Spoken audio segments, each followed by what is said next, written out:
Hi everyone, my name is Utku Kaynar and I'm studying mechanical engineering at Bilkent University.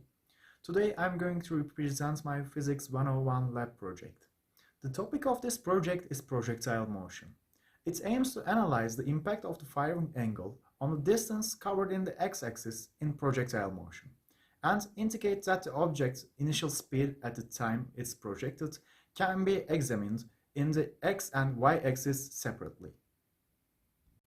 The types of equipment needed for this experiment are a spring launcher, a 22 mm of plastic ball, a 5-meter long measuring tape, 12 pieces of carbon papers, 6 pieces of A3 papers, a sticking tape, a chronometer, and a scientific calculator. First, as shown in the photograph, we build a setup so that the carbon papers can leave a mark on the A3 papers when the ball hits the ground. In part A of this experiment, we set the chronometer to 0. Then we load our spring launcher with the ball and set it to a short range. Then we set the angle that we will throw the ball. We will throw the ball 5 times for each angle: 15, 30, 45, 60, and 75 degrees.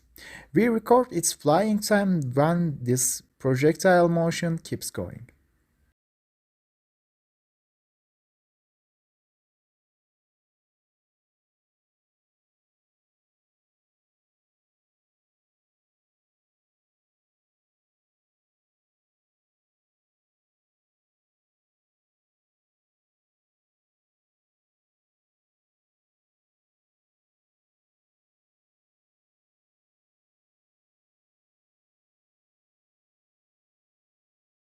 After the projectiles, we will measure the distance between the marks on the ground and the spring launcher.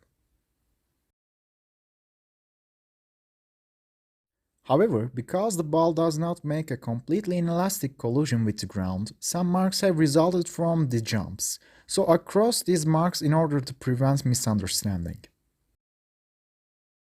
Then we will use the data of distances that we obtained from this experiment in part A to show that the balls thrown from complementary angles have covered the exact distances with each other.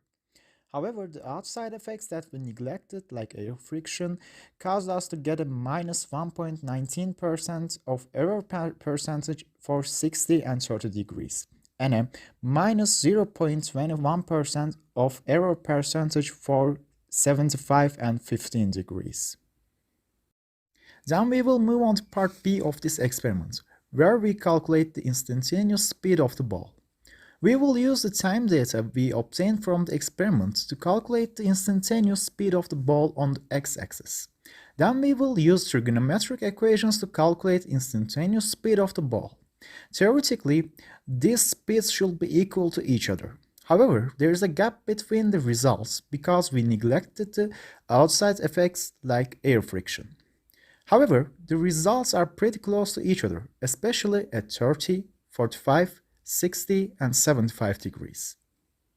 So, in conclusion, we show that the experimental results are sufficiently close to the theoretical results, which means the distance covered in the x-axis is changed with respect to the firing angle, and the object's velocity in projectile motion can be examined in x and y-axis separately.